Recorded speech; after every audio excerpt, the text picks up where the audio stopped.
손의 작은 근육을 제어하는 데 어려움을 겪을 수가 있어서 셔츠 단추를 채우기가 힘들다든지 또는 신발끈 묶기와 같은 매일 하는 일이 어려워질 때 파킨슨병의 그 초기 증상으로 볼 수가 있습니다. 또 파킨슨병 환자의 대부분은 소자증이라고 해서 글씨를 쓸 때 그 펜으로 획을 시작하고 유지하는 것이 어렵다 보니까 손글씨가 뒤로 갈수록 떨리고 작아집니다.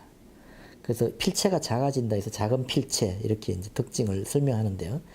그 필기한 글자가 과거와 비교해서 뒤로 갈수록 훨씬 작아지고 단어가 간격이 줄어들고 붐비는 것과 같은 지면에 단어를 쓰는 방식이 변경되었을 때 우리가 파킨슨병을 의심하고 또 파킨슨병의 초기 증상으로 생각해서 병원에 가서 검사를 받는 것이 매우 중요합니다. 그리고 세 번째는 수면 장애인데요. 우리가 이제 이 파킨슨병의 초기 증세에서 주로 나타나는 게 잠을 자다가 자꾸 깨는 경우가 생기는 경우입니다.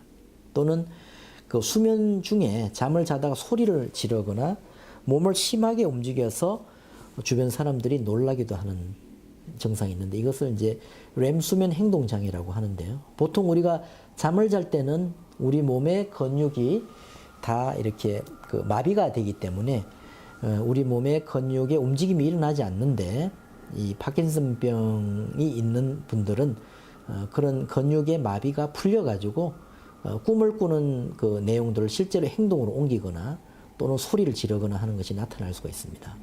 수면과 관련해서 비교적 특징적으로 관찰되는 것은 다리 감각에 이상을 느끼거나 또는 주기적으로 다리 운동에 이상을 느껴서 잠을 깬다는 점입니다. 그래서 이런 것을 보호자들이 유심히 관찰을 할 필요가 있고요.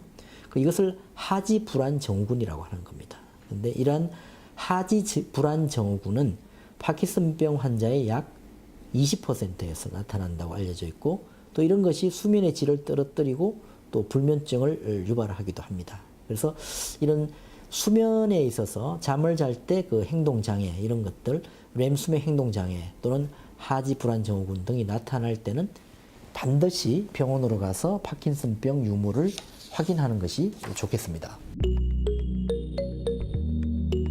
그리고 네 번째로 우리가 그 근육의 뻣뻣함 이것을 이제 파킨슨병의 초기 증상으로 의심할 수가 있습니다. 그래서 근육이 뻣뻣해서 이제 운동이 갑자기 어려워질 때 이것도 역시 주의를 해야 되는 증상이고요.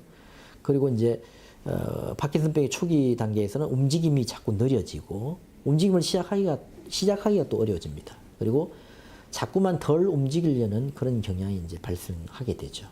이게 이제 도파민 호르몬이 아무래도 부족하다 보니까 어떤 일을 추진하고 근육을 움직이는 그런 능력들이 떨어지게 되는 것입니다. 그리고 자세가 이렇게 앞으로 구부러지고 균형을 유지하기가 힘들어지고 그래서 앞이나 또는 뒤로 넘어지는 일이 자주 발생하는 것도 파킨슨병의 초기 증상이다 이렇게 볼 수가 있습니다. 이런 경직과 이동성의 감소로 인해서 근육에 힘을 주다 보니까 근육통이 발생하고 또 피로가 유발이 되는 그런 증상들이 많이 나타나게 됩니다. 그리고 매일 하는 일상적인 일에 방해를 받기 때문에 우리가 옷을 입는다든지 머리를 빗는다든지 음식을 먹거나 또는 양치질을 하는 것에 일반인들보다 훨씬 더 많은 시간이 걸릴 수가 있는 것도 파킨슨병의 그 초기 증상에 해당이 됩니다. 그리고 다섯 번째 증상은 배뇨장애와 변비입니다.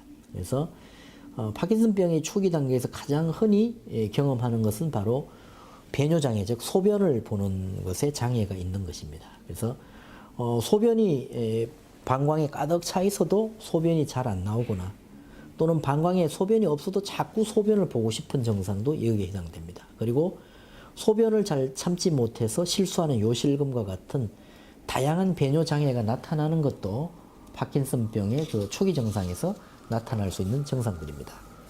그래서 이것은 흔히 노인들에게서 나타나는 전립선 비대증 등과 혼돈되는 경우도 종종 생기게 됩니다. 그래서 이런 경우에는 의사에게 증상을 자세히 설명을 하여서 적절한 검사와 치료를 받아야 합니다. 그래서 이제 이런 전립선 비대증과의 감별 진단이 필요하고요.